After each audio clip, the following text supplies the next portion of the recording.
This song is for those who inspire us today, who always lend a helping hand to help show us the way. This song is for those who see their students through the tough times in their lives. For that we say thanks. Hello and welcome, our dear listeners and viewers. Welcome to this new episode of your weekly program, Spectra. First day of school. Who can forget that? Your first day of school, when you left your mom and dad, went to this new place, new environment, new friends, new experiences. But how about the first day of going back to school? And this time, you're not a child, you're an adult. After you thought that everything is said and done, I'm not a student anymore, you're sitting on a student seat again. How will this feel like? What are the challenges? What are the hurdles? What are the impediments on the way? And what is the way to overcome all these? Tonight, I'm really delighted to be accompanied by a man with versatile skills and talents. So I'll just simply introduce him, and I'll repeat that again, simply introduce him, as an educator and a podcast presenter. James Rice. Thank you so much. To the program. Thank you. Thank you for having me on the show today. It's a pleasure. It's a pleasure to be here, and to hear your story before we went on the air is fantastic. Wonderful. Thank you so very much. And it's absolutely our great pleasure to have you here. So I just gave a prelude to who you are. Can you tell us a little bit more? Sure. I have been in language teaching. That's my area of expertise, I guess, for the past, 20 plus years. I've lost a lot of hair since I started, but for the past 20 plus years, I've been in language education. I have taught overseas in many different countries. Japan is where I first started, but I've traveled to and taught in Saudi Arabia, Mexico, Brazil, all through America as well. In New York, I started a digital language camp for kids there, and all through Canada, of course. And it's been fascinating and a wonderful experience. But I've also owned my own language school. I owned that in Toronto for, almost just a little bit over 15 years. So I welcomed over 10,000 international students to Toronto, helping them either immigrate to Canada, perhaps, or they've gone on to post-secondary education. And of course, some fell in love, as often happens when they travel overseas. And so it's been a fascinating journey. And then just recently, in the past 5-6 years, we started to develop the Study It ESL textbooks, which are digital interactive textbooks that you can download into your phone. You can carry around. Teachers can use them. They're currently used in over 40 language schools, colleges, universities around the world. Still very new technology to get away from the paper textbooks. And so I've been involved in a lot of different facets. I've been a homestay manager. I've picked up students at the airport. I have seen kind of all of the elements that students go through as they land in a foreign country. So you talked about the first day of school, but I mean, how about the first day in a new country with a new family, Absolutely. with a new school, with new friends and a new language? I mean, how incredibly challenging that is. And I went through it as a teacher. I've traveled and studied abroad and taught abroad. And you, of course, you went through it. Yeah, we'll definitely dig deeper into it. But as you just saw, it wasn't an understatement when I said he has a lot of skills, a lot of talents. He wears many different hats. I need a hat. I need a hat in Canada. It's a little bit chilly. Yeah, maybe a toque. A toque, yes, a toque, yeah, Canadian toque. Canadian toque, eh? Exactly. All right. A, exactly. Don't forget the A. Canadian A. Only in Canada. Yeah. Don't use that in America. So you had the chance to teach adults and younger people. And just simply, let's start off by comparing teaching an adult versus teaching a younger student. Yeah, sure. I mean, what you find with the younger kids, of course, is what I find is that generally they have a little bit more passion than the adults. They're not as fearful sometimes as adults. Mm-hmm. But again, it's culturally. That's a cultural question, because certainly in Asian countries, there are some students that are shyer and more nervous to speak, but they do have a passion for it. And they do what kids do great that adults can learn from is they reach out to different ways of studying. Mm-hmm. They don't always listen to the teacher, of course, because they're kids. They will look at YouTube. They will listen to songs and music. They will reach out to online tutors. They will use chat bots. They will use other ways. They're not afraid to experiment Mm-hmm. with other ways to learn. That's one of the really exciting things that I learn as a teacher and as an educator from students. They teach me things like, what is a chat bot? What is a chat? How does that help you? It's Mm-hmm. something on your phone where you can ask a question or ask it, I need a definition of a word, and that chat bot comes up and gives you the answer right there. And it's incredible what they teach me. With adults, they want to kind of learn from the teacher. Mm-hmm. And they have an expectation that the teacher is going to give them something, and oftentimes they're paying money. Yeah. So there is an expectation. I'm paying money, so I expect you to teach me, and I expect a certain response at a certain level because I'm paying you. And yes, you're paying me, but as I've been on a weight loss journey, I've lost over 100 pounds, everybody, but I pay my trainer. Yeah. But you know what? I have to do the work. He doesn't do it for me. Thumbs up. Yeah, you did a great job at that. He keeps James. pushing. Yeah. Yeah, your photo on Facebook's a little bit old, I gotta say. So Yeah. it's, I'm a little bit wider, but I've shrunk down a bit. But the point is, I still have to do the work, even if I'm paying. Now, generally, though, whether it's a child or an adult, I find there are three types. Personality types, Mhm. and right across the spectrum culturally. It doesn't matter which culture you're from. There are three types of learners in ESL. There are the students that come in and they have no confidence.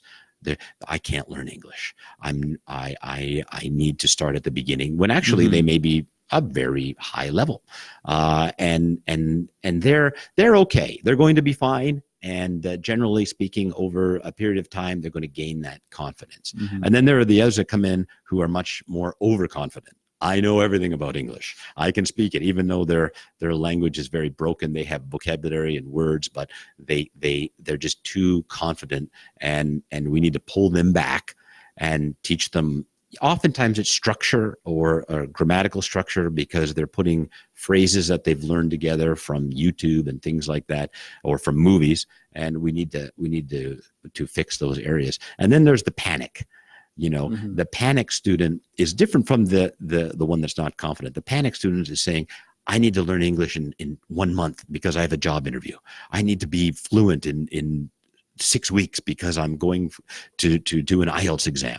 And those are really hard as a teacher. And if you're thinking you're one of those types of students out there, you can't be a panic student, because you're not going to learn English. And it is a forever skill. It's a skill you need to learn forever. It is not something that you can learn in 6 weeks or 4 weeks or 2 weeks or take a refresher course. Indeed. And the biggest problem, I think, and the biggest challenge is when you have a beginner, because usually language is the medium through which you teach anything. So if you're teaching someone mathematics, science, history, whatnot, use the language as a medium to teach them this. Right. But what if you are teaching the medium itself and you do not share any language with your student? Right. So, yeah. yeah. When they come in zero language. Exactly. Ouch. Exactly. It's a big challenge. And sometimes, again, some of these students are illiterate in their mother tongue, in their own language. Yeah. They cannot read or write. Yes. So how do you deal with these challenges? It is hard. And you do need to be literate in your language to learn another language. Mhm. It is, when you're dealing with a literacy issue, that is a bigger issue than teaching English as a second language. You need to be literate in your own language. But certainly the students who are coming in at that zero level, for me, because I am a terrible language learner. I have tried to learn many languages, and you might be surprised to hear that I am just there. I can't do it. So I really empathize with those ones that come in with zero language. And it's a matter of starting out and trying to get a few phrases, a few simple phrases, and working your way up from those phrases into situational learning. Because if you are overseas, if you are in Canada or America or UK or Australia living overseas, you need to function. You need to be able to go into a store. You need to be able to go into a restaurant. You need to be able to function in society. And I've experienced that living overseas because my language ability was so terrible. I still had to function.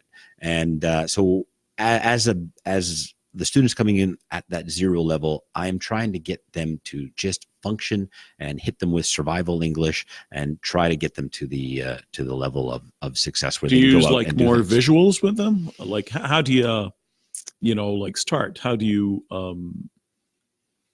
Yeah. you So know? in our study at textbooks, we use videos to kind of show them the situation so they can have a sense of what they're going to face. So when somebody from Canada walks up to you and said, "Hey, how's it going, eh?" What are you going to say? That is the same as "How are you?" And we don't say "How are you?" like in the textbook. Nobody walks up and says, "How are you?" "I'm fine." "And you?" "Nice to meet you." We don't talk like that. We have other idiomatic expressions, but we show them the videos. We teach them what that situation may be like, and then we role play it and we practice it that way. And yeah, speaking of idioms again, like how do you teach things like idioms? Because idioms are part of culture as well. So, for instance, if I say it's raining cats and dogs, Right. I know what does raining mean. I know what cats are, what dogs are, but what does raining cats and dogs mean? Like, what does this combination mean? And raining cats and dogs means that it's a heavy rain. Yeah, It's a exactly. very, very heavy rain. But I had a homestay family. I had a student stay with a homestay family, and they said, the homestay father said, "Oh my gosh, it's raining cats and dogs." And they ran outside to see if there were cats and dogs coming down. They didn't understand what was going on. So it comes from situational learning, and it comes from context. And the way I like to teach idioms is creating a context for them, creating a situation. So if the situation is someone is getting married or wants to get married or wants to propose, so we're talking about idioms like getting hitched, which means getting married, or there's a bun in the oven, so somebody is pregnant, Or tying the knot, or tying the knot is Yeah. another one. So some of those contextual, Or so that they somebody remember the kick theme. the bucket. Oh, yeah, well, that would be death. Yeah, Okay. exactly. So kick the bucket would be death. So tying the idiom into a theme, is important when you're teaching idioms. So what is the difference between teaching English as a second language in an all English environment versus teaching English or any language in a non-English environment? Yeah. It's in an English environment, people are completely immersed in English. So even if they leave the classroom, they would still listen to people speaking in English when they buy stuff, when they go to the doctor, whatnot. But in other countries, once they leave the classroom, that's it. That's it. Yeah, exactly. So, I mean, it is quite different. Obviously, being overseas and living overseas, living abroad, you get the opportunity to practice your English outside of the classroom. You get to practice what the teacher's telling you. It's a huge advantage. And, if you can do it, that's what you need to be able to do to improve, and you will improve very, very quickly. Incidentally, how long does it take you to improve from zero? How many hours of English study do you need to go from, let's go from an intermediate to an advanced speaker? How many hours? What do you think? That's a good question, actually, because I think that's a very Generally, subjective thing. Yeah, obviously. It's very subjective because, like if we talk about like Canadian benchmarks, for instance, you have like 0, which is like pre-literacy, till 12. Right. And 12 is like sort of very articulate, very, advanced language. Right. But the way I see it again, and it's only the way I see it, it's only my perspective, is that I'd always look at it as beginner, intermediate, and advanced. Right. There is an extremely fine line between like 5 and 6 or like 3 and 4. Sure. Yeah. So, but how many hours do you think on average? Researchers have done this study. So researcher, how many hours do you think it takes? I think, it should be your job. Like, so it'd be 9 to 5. Yeah, exactly. 8 hours per day. Yeah. You don't especially if you're a beginner and intermediate, Yeah. you need at least 8 hours of practice per day. What the studies show is it's 600 hours. Yeah.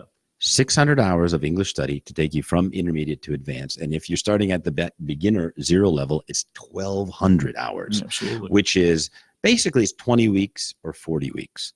And before I read it, somebody asked me that. And I said to get to that advanced level from an intermediate level or a pre-intermediate level or, I would have guessed 24 weeks, 6 months generally as a rule. I can see students get close to advanced, if not be advanced.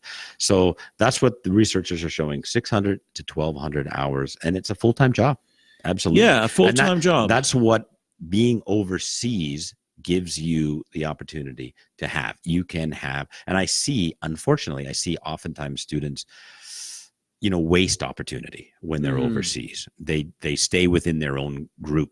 Often they speak with their own language. Tell me about it. Yeah. And it is a big problem. It is a big problem. And so when you ask your second part of your question, which is what is the difference when you are in your own country and you're studying English and all of you speak the same language? When you leave, you're all going to speak your same language. So it is different. And so your expectations need to be different.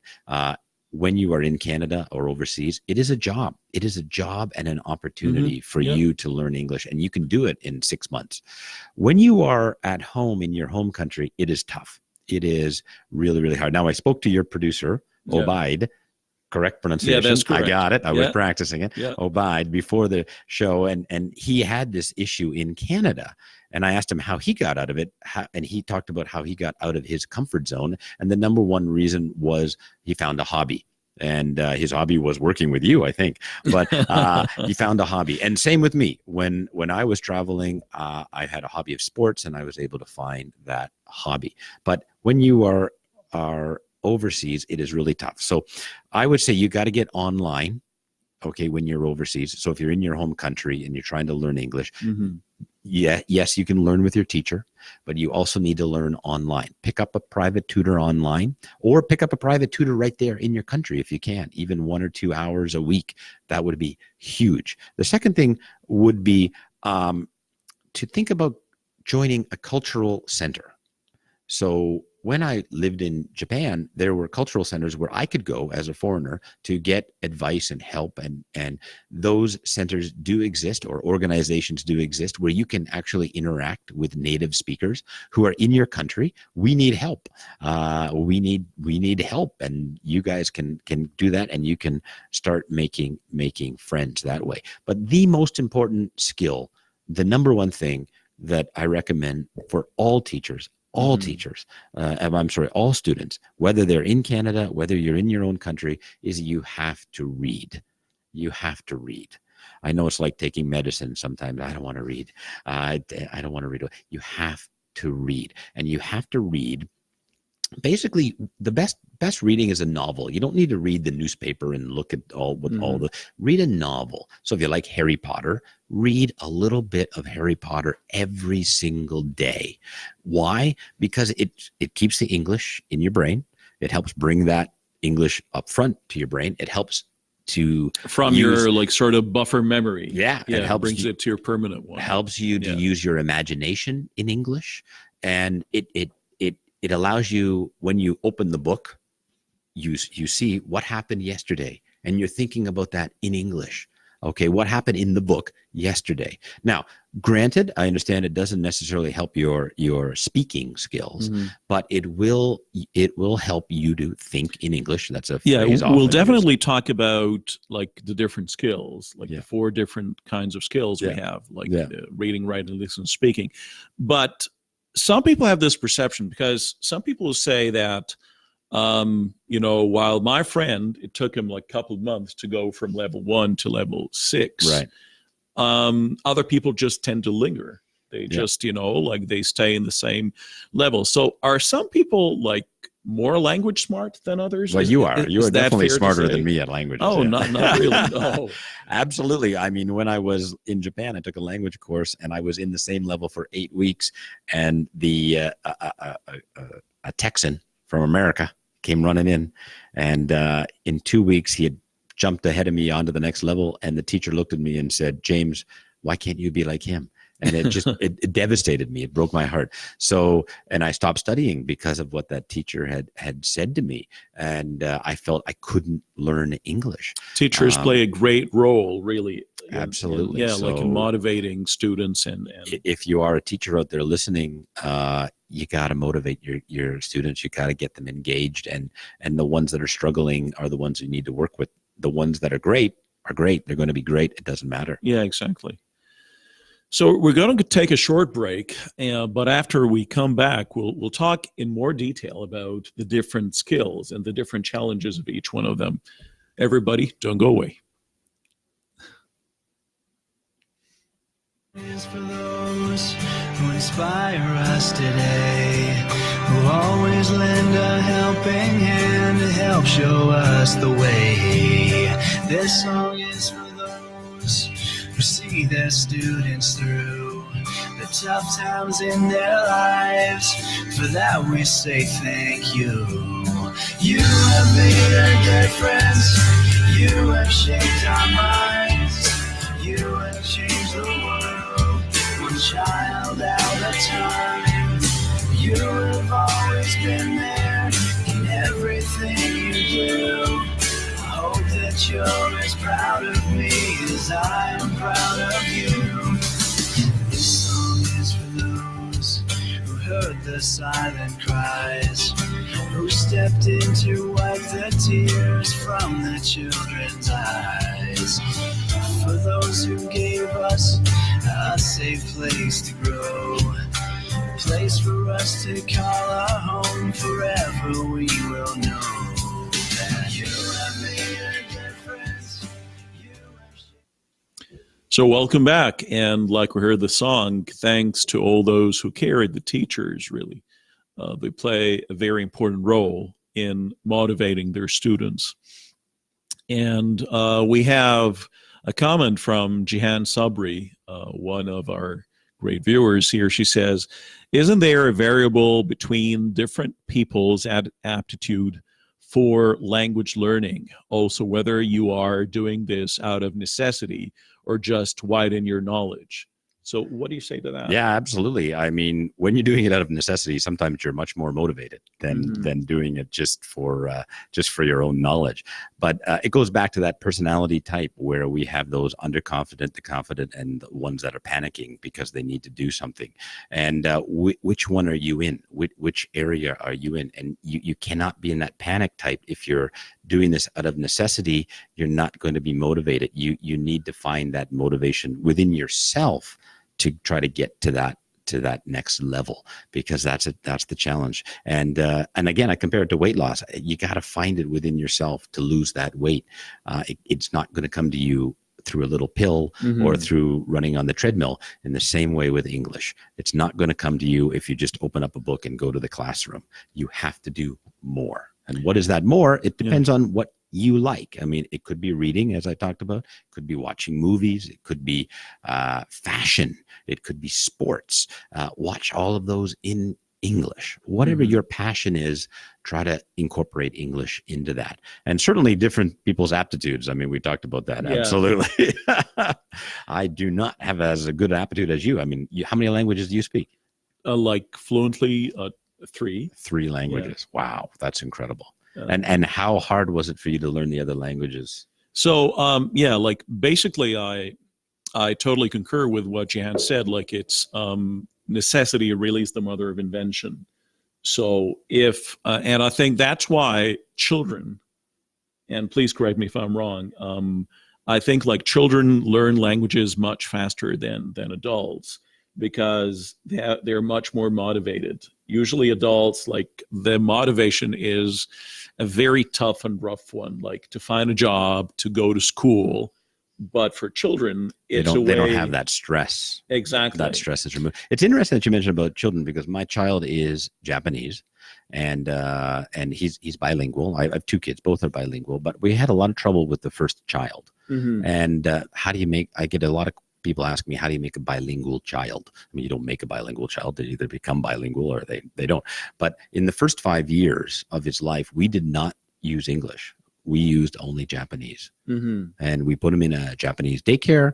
We used Japanese TV shows. And in fact, he could barely understand me. And we sent him off to school. Okay. With zero English. Very close to zero. I mean, he met the grandparents, but very close to zero. He wasn't a high functioner. And we put him into school. And teachers thought he had some sort of learning disability. They didn't know how to handle his lack of language skills. Okay. They didn't know how to train him.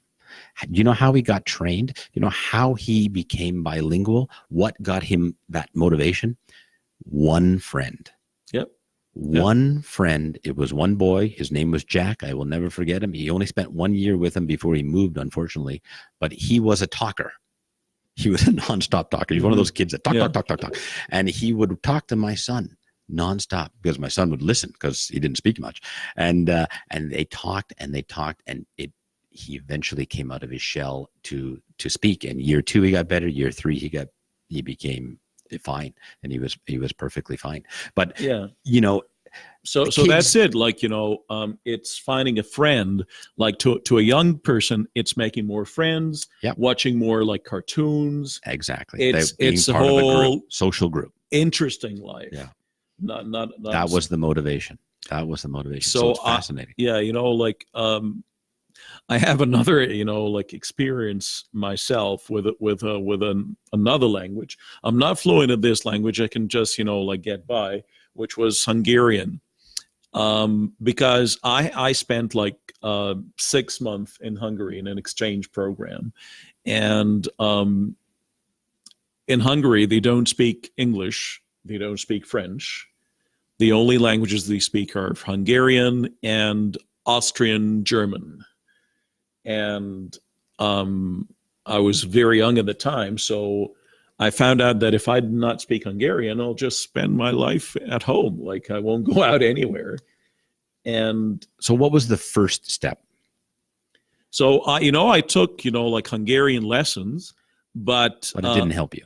Not really. Like when I started going out with friends, going out of places, I started picking up the language, and there is hardly any resemblance between Hungarian and anything. The only language in the world that is quite similar, and again, not very similar, like, there's some similarities here and there, is the Finnish language, which is, again, not a common one. Yeah, not a very common one. Yeah.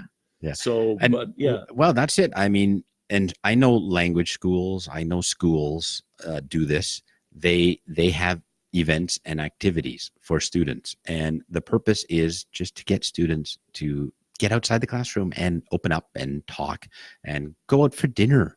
I mean, I love to have at my school we had restaurant nights once a month, and try to go out and have some food together, break bread together, and everybody just kind of relaxes, and there is something to that social networking where it's just human to human communication that breaks down all of the other stresses that you feel when you're learning a language.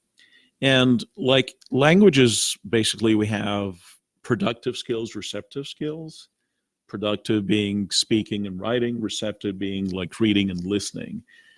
And many students, they always come to a teacher and tell them, when you're talking, I can understand everything you're saying. Yeah. But when the time comes for me to talk, to repeat, what you're saying, I can't. Right. So what do you do? The most common thing is they're translating. They're translating in their brain. And it is incredibly difficult to change that, because oftentimes people don't learn the language. They just become really great translators of the language. Yeah. They get a skill at fast translating.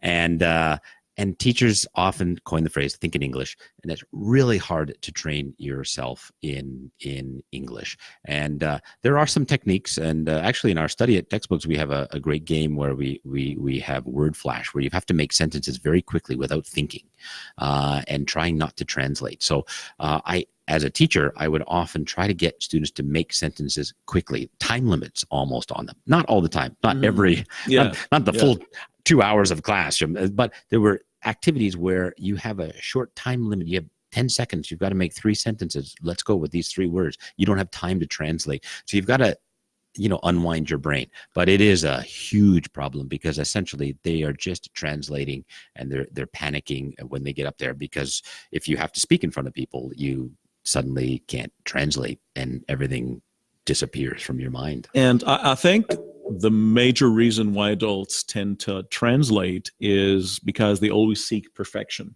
Sure. Yeah. Yeah. Absolutely. And do you think that's a great impediment? Absolutely. Oh my gosh. Yes. Oh, there's so many people trying to speak perfectly. Stop it. Stop it. You do not have to have perfect grammar. All right. In fact, I often tell them, speak culturally. Okay. Yeah. Don't speak perfectly.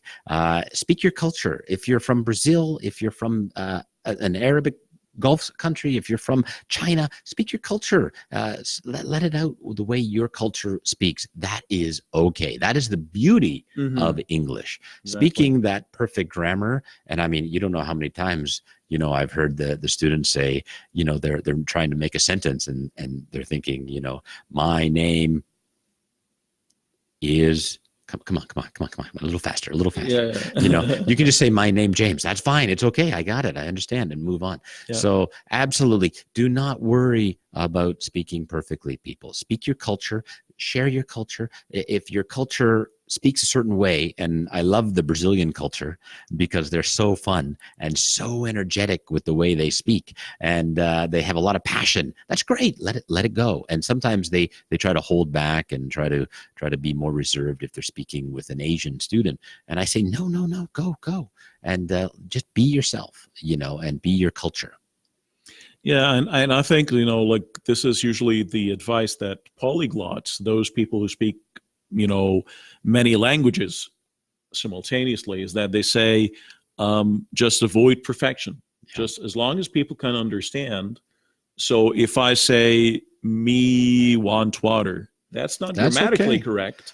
That's but okay. People would still understand. Yeah, we understand. And even when you look at standardized testing like IELTS and the IELTS speaking exam, they are not looking for the perfect grammatical sentences. They're looking for whether you can communicate your thoughts and ideas, even if you make grammatical mistakes. So do not worry about grammar and making those errors. Get your thought out and get it out quickly. I prefer that, because as a native speaker, if you're speaking to native speakers, you need to speak a little quickly, because it's a little boring if you don't. Yeah. Definitely. You don't want to wait writing. For somebody. Yeah, unlike writing. Yeah, you Exactly. have time with writing. But when you're speaking, speak a little faster and get your thought out a little quicker. Yeah, IELTS is a big question, and we need to talk about it. But before that, there's a strategy, like there's this theory, and I don't know to what extent you would agree to it. It says that the best way for us to learn a new language is just to use the same way that we use that to learn our mother tongue. So usually says, when you're a baby, you listen. First thing, you listen, and then you start to babble. You start to mimic whatever sound your parents make. So you start speaking. Then you go to school, you start reading, and then finally writing. Actually, you start reading before you go to school. Your parents read to you. Yeah, they start looking at books and words and pictures. And then finally you write. Yeah. So do you think do you agree with this theory? I agree with the theory, and absolutely, especially the reading part. I mean, students do not read enough. Okay. And students often try to read newspapers. And I say, what are you reading a newspaper for? I mean, nobody speaks like that, number one, in a newspaper, and it's just factual information. It is not, it's not helping your imagination. You're not learning new words.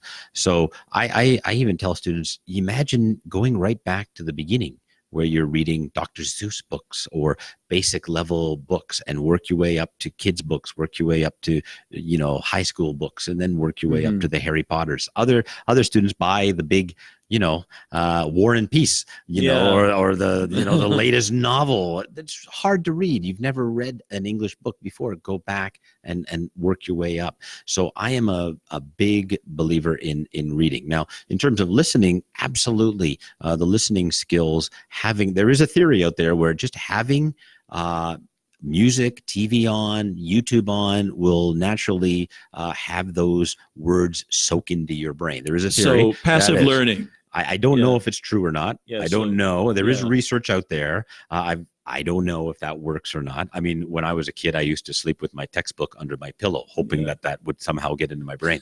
It never worked. But there is a theory like that. So certainly, but my theory with listening, especially for adults, is you need to listen to things that you enjoy. So if it's sports, listen to sports shows. If it's music, listen to music shows. If it's film. And one technique that I love to teach students is, if you really like a movie or if you really like a song, learn it, study it, remember it, memorize it, and then say the lines again when you're in the shower.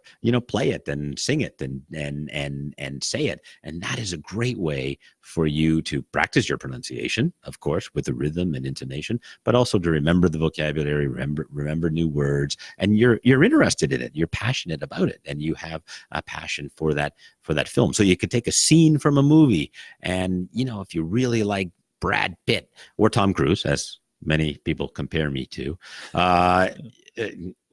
what's the laughter? Okay, so you can learn. Just remember the joke. You can learn from Tom Cruise. Tom Cruise can be your teacher. So even if you're in your country, you grab a scene from Tom Cruise. Jerry Maguire, a romantic scene, a love scene, whatever inspires you. You take that and you turn it into a lesson for yourself. Absolutely. Yeah. So you think again, like starting with listening and reading is definitely a way to really, And especially when you're overseas and you're not in a foreign country where you don't have access to a native speaker where you can speak with and practice with, listening and reading it's the easiest thing for you to get to activate your brain and activate your learning cycle. And if you can get online with a private tutor, great. Even if it's just, online learning, it's not always the best way to learn English, but it's cheap, it's accessible, and it's easy. It's like walking when you exercise. So if I go back to exercising, the first thing they got me to do when I lost my 100 pounds, just go for a walk. So that's the way I look at online learning. Just go online and talk to somebody. It's not going to teach you English, but it is going to activate your mind. Getting a teacher, getting a private tutor, going to a language school, going to a class is going to help you to grow. But online learning will be kind of like that walking when you're exercising. You just maintain your English and build that around listening and reading. And now you have almost every day you're learning some sort of English. And you've gone from 0 to 7 days of learning English online, private tutor, class, and then reading, listening to music, and you're starting your journey. Yeah, and you just talked before that about the IELTS exam, and the IELTS exam is a big requirement for a lot of people for citizenship, for joining, for passing some, going to university. Yeah, going to university, going entrance to exams, whatnot. So one of the problems with the IELTS exam is things like, for example, implying and inferring, to infer, to imply. Some people weren't exposed to these ideas in the first place in their really country of origin. So they don't know, they're not very comfortable implying or inferring, even in their mother tongue. Can you give them an example? Yeah. So yesterday, when I left my house, I took the umbrella. So what am I implying here? Right.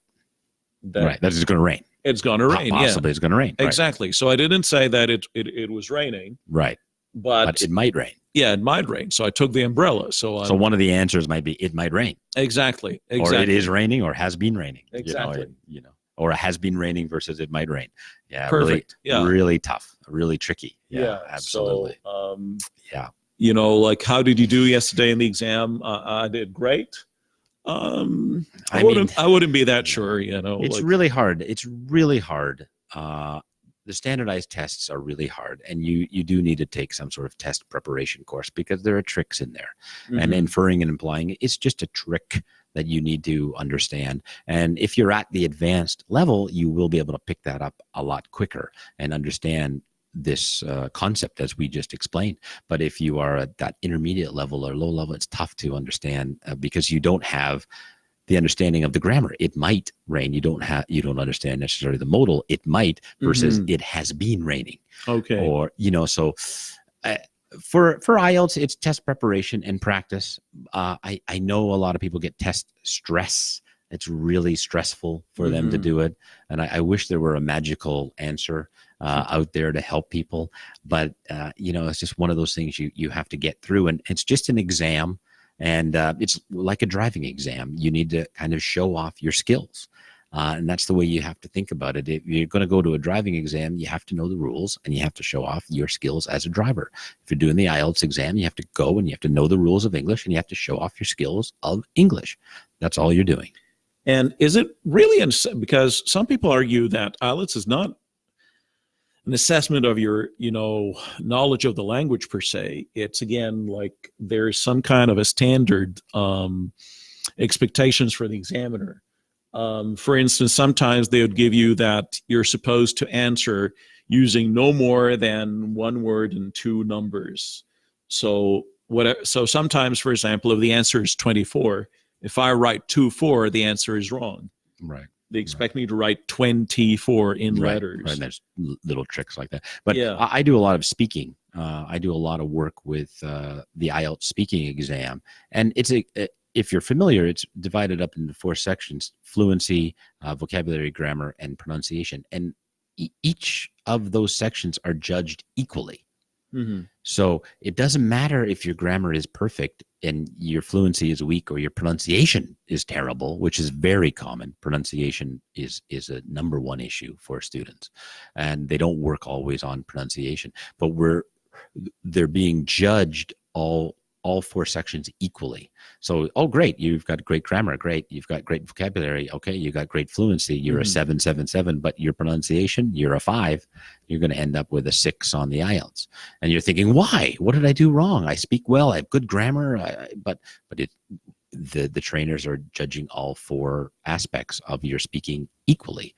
And so you have to understand how that test is marked. Absolutely. Yeah, and I think, again, for writing, there's a specific model that they're looking for. Yes. So you must have your intro, your thesis statement, your topic sentences for each paragraph, or the graphs and how to exactly how to discuss the graphs. The other tasks. There are so many great websites out there that can help you, as well as online on YouTube and things like that. And it's just practicing,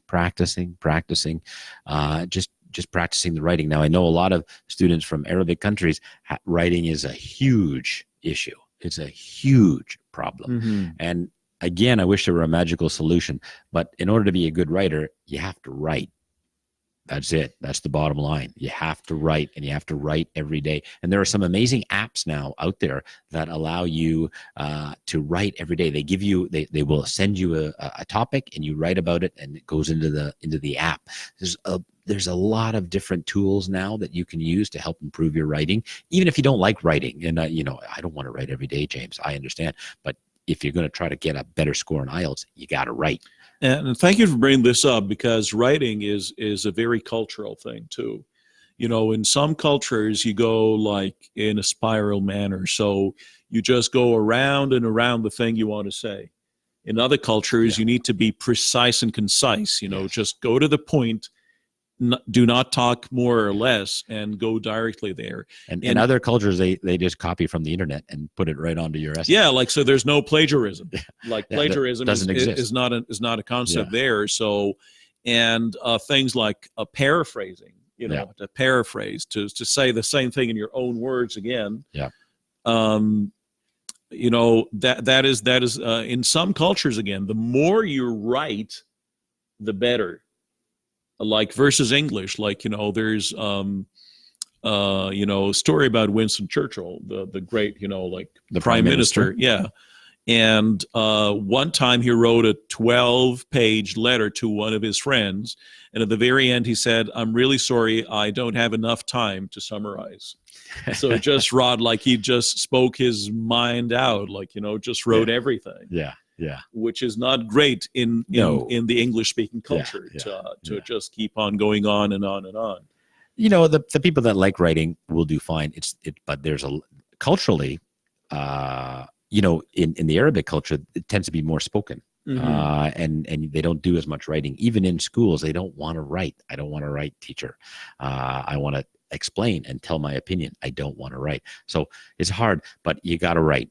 And you got to read. Though it's you can speak and listen. That's what many students feel is the skills they want to learn. I want to speak and listen. I can write and I can read anytime. But no, because writing, it allows your brain to see those words, and that helps you to memorize. Reading is the same thing. It comes into your brain and helps you to remember them. So when you're speaking, your verb and your writing and your vocabulary will increase. And what we should mention is something called a thesaurus. A thesaurus. Students, you got to get a thesaurus. Okay, a thesaurus is a book that gives you synonyms. So when you're writing, you should not use the same words twice. You should use a synonym for those words. You increase your vocabulary. Synonyms and antonyms too. And antonyms, right? Yeah. So the opposite of a word. And so which strategy do you believe in more? The IELTS strategy, when you have the 4 skills separate, so reading, writing, listening, and speaking, or the TOEFL one, where you have integrated skills? So you'd listen to something, read something, and then comment about it. So you integrate all the different skills. Which one do you think is better for language learning? Yeah. I get asked that. Actually, I get asked that a lot, and I say it is not for language learning. Both of those tests are not for language learning. You're not going to learn a language with these two tests. What they are for is to help you get into a university or help you to immigrate to Canada. So the question is not which one's better, which one is more comfortable for you. Some students like the TOEFL test, and that's fine. Maybe you've learned that way and you're comfortable learning that way, and some prefer. And because one of the big reasons they like TOEFL is that you can do the TOEFL test speaking to a computer. It's internet based. It's internet based. Yeah. And you feel comfortable typing it out, and it's easy to do. Other people prefer the IELTS because you can write it and you get a person-to-person interview. But my question is, like, if you're teaching, like, would you rather teach skills separately or would you integrate them? I would integrate them just for variety purposes as a teacher and keep the students engaged. I would definitely integrate, but I would chunk it out so that there would be a little bit of reading, a little bit of writing, a little bit of listening throughout the day, rather than just focusing on one skill. I would integrate it, as a teacher. And before we went on air, I asked you, like, how does Arabic sound like to you? What are like some dominant letters, and Japanese too? Like you've heard a lot of Japanese and Arabic over the years. So how did they sound like to you? Arabic sounds and it's a funny story. Arabic students, you sound angry, so you got to be careful. Okay, I know you're not angry. You're just saying, "Hi, James, how are you?" But it sounds angry. Okay, no, not always. But an interesting and a funny story we talked about before the show started was that I had a homestay family, and a student from Saudi Arabia came in, and I asked the student after day 2 with the family, how's it? How do you feel in the family? And he said, "James, I love the family. The family is great. I love it. They're the best family in the world. They treat me like a king. I'm so happy. Thank you very much." Family calls me no more than 2 hours later. "James, move this student."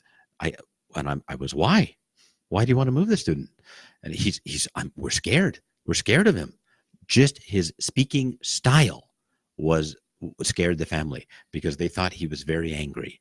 And so we had to bring them together and get him to tone down, because he was speaking very loudly and he was an aggressive speaker, but he wasn't at all, malicious or he was a really nice boy with a great heart, but the family took it the wrong way because they hadn't experienced that speaking style. And so his Arabic style translated into English style, and it became out very, very angry. There is a character, I would say, for every language. There is like an overwhelming character that sort of dominates you and like takes over, really drives. And before we went on air, you told me that you recently read a study about, countries, That the EF, English Education First. I'm sure you guys know. Education First is the largest language school. They have centers all over the world. They've completed a study about English proficiency. So which countries have the best English and which have the worst English. So I got some stats here. I just broke out the stat. Well, the number one country is Netherlands, by the way, and Sweden is number two. Those two countries, top English speakers. But I broke out some questions here for you to see which Middle East countries have the best English and the worst English. Oh. What do you think? Now, don't look at my list here now. Don't look at it. He's cheating already. That's how he got a good English skills. Yeah, there he you was go. cheating off There his you go. friend. Yeah, You finally that's always a good skill. To so cheat, that's the cheat on secret. someone. Yeah. Everybody, be good cheaters. Look at the IELTS person next to you. But be So, okay. sneaky ones. Yeah, sneaky don't show ones, it. Don't sneaky show ones, it. Yeah, yeah. just sneak a peek and don't. So what do you think is number one? Who do you think is the best Middle Eastern Arabic country, I guess? That's Best tough. English speaker. I've only got the top 10. So is it a Gulf state? I think so, yes. Yeah. It is a Gulf state. Yeah. Would it be the United Arab Emirates? No, they're third. The They're third. third. Bahrain, Bahrain. Okay. Yeah. number one. Is that a Gulf state? It is. Okay, It good. is. I got that It is a right. Gulf Okay. state. Yes, it is. Now, which one is the worst country? Has the lowest score? So Bahrain was number one. Iran, number two.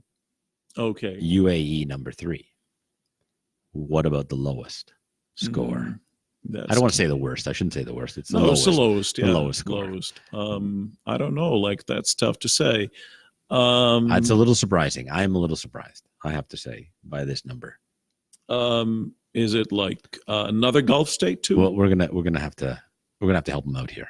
All right. Is it another Gulf state? Saudi Arabia. Yeah, so Saudi Arabia, another Gulf state. Yeah. Saudi Arabia. That's the one I'm thinking about. Unbelievably, yeah. They have the lowest score. So Jordan was 4, Qatar 5, Syria 6, Kuwait 7, Oman 8, Iraq 9. Mhm. Interesting. And Saudi Arabia 10. And how about the other Arabic countries? Like, So that's all I've got. Yeah. That's, okay. Those are the 10 that they surveyed.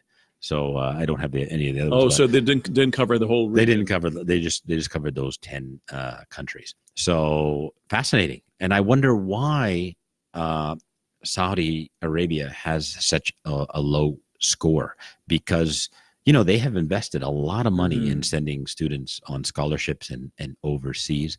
And apparently, and you can correct me if I'm wrong, but apparently the Saudi government is investing a lot of money into English training now. And that probably going to show up a little bit later down the road, probably, where the skills will start to improve. But it seems to be a big struggle. And I think one of the issues that I understood when I read the EF report, you don't have to read it, but you can find it online, is that it's hard to find qualified teachers.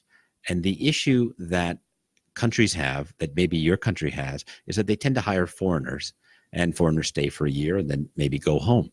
And sometimes the foreigners do not have the skill to teach English. They're just English speakers. They're not necessarily English teachers.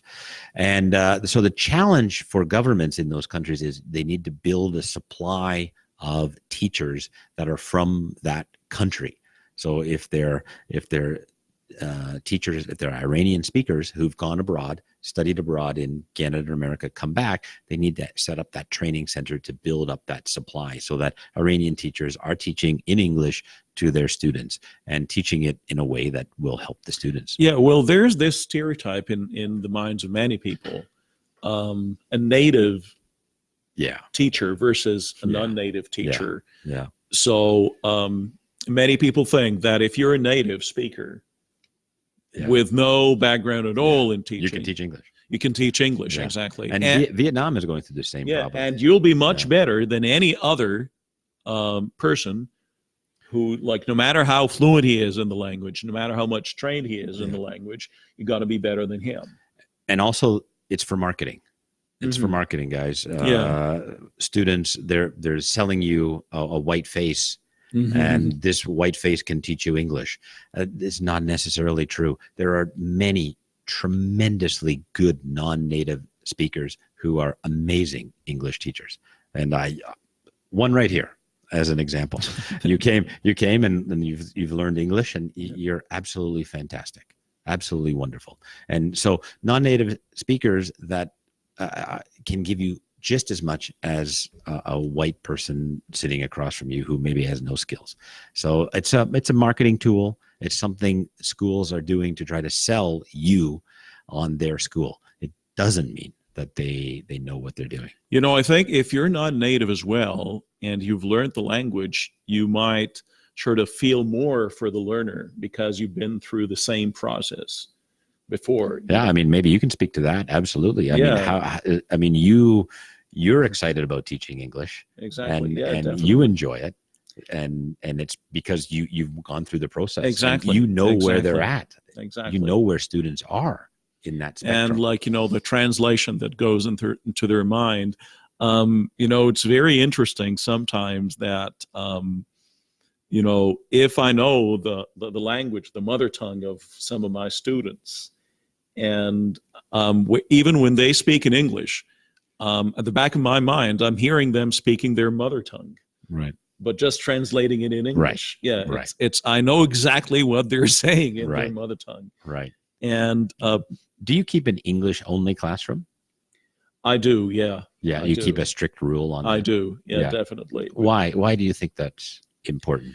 Because, you know, I always advise my students is, like, speak your mind out, because this is the only way, and try to be fluent than correct. Fluency is much more important than being correct, because if you just, you know, like, always struggle with being absolutely correct, you'll never be fluent, first of all. Second of all, the antidote against translation is being fluent. Right. When you're fluent, just say it the way it is. Because the danger of, you know, translation is that it can sort of fossilize in your brain. Right. And then you'd create a third language altogether. Yeah, you create your own language. Absolutely. Exactly. That's what happens when students are translating. They're creating their own way of learning English. Exactly. Yeah. So you're creating, like, you know, Chinese English, or like Arabic English, or French English and whatnot. Really. So you believe in that English only classroom? Because there's a great debate out there. A lot of people say no, allow bilingualism into the classroom.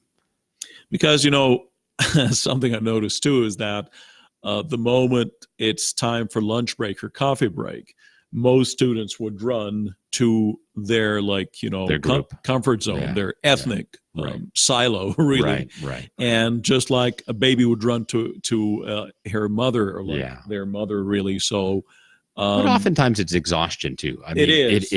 It's very tiring, and sometimes you want to relax with somebody who understands and speaks your. But I totally agree with what you said earlier. That, like, you know, I once had a student, and he came with zero English. Absolutely zero English. And the only two words he knew was yes and no. His brother met him at the airport, took him to Tim Hortons, like, you know, a typical Canadian breakfast. Yeah, exactly. And then his brother told him, "What would you like to have?" And he said, "No, I'll order." Told him, "How? Like, you only know English, you know, yes or no." Told him, "Don't worry, I'll take care of it." And he went and, like, he pointed at a bagel, and he said, like, and the man said, "Bagel," and he said, like, "Go again." Bagel. He did the same thing with bagels, with donuts, and, like, he would, like, you know, point, like, number one, and the man would tell him one, and he'd really ordered it. Wow. Yeah, that's great. And he loved soccer. He joined a soccer team, like, you know, like people just, you know, amateur soccer team. Yeah. But That's the way. multi, cultural. So Yeah. he was forced to speak English and enjoy his time in Yeah. English. Speaking of Tim Hortons, it was my birthday this month, and I had a student happy birthday. send me. Thank you. I had a birthday, and the student sent me a message saying, "Happy birthday, James. I remember the first day in your class when you took me to Tim Hortons and made us order a coffee." And so, teachers, get your students out of the classroom and get them using the real English. That is so useful, and it stays in their memory. Absolutely. Even to this day, I mean, it was 10, 15 years ago. He still remembers that lesson. That's the one lesson that he always remembered of mine, even though I taught him a lot more. Definitely. Immerse yourself in the language, live the language, enjoy the language.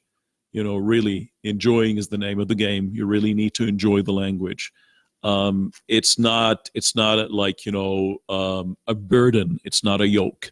It is something you really enjoy. James, time flew, really. Yeah, it did. Wow. Yeah, thank you so much. Thank you very much for being here. I think it was a very, very, insightful discussion, and I think people learned a lot from what you said. And hoping we can meet again soon, sometime. Absolutely, you got to come on my show. It'll be a pleasure. Definitely. All right. Definitely be a pleasure. Thank you very much for being with us tonight. Thank you. And dear listeners and viewers, thank you for having us tonight, as usual.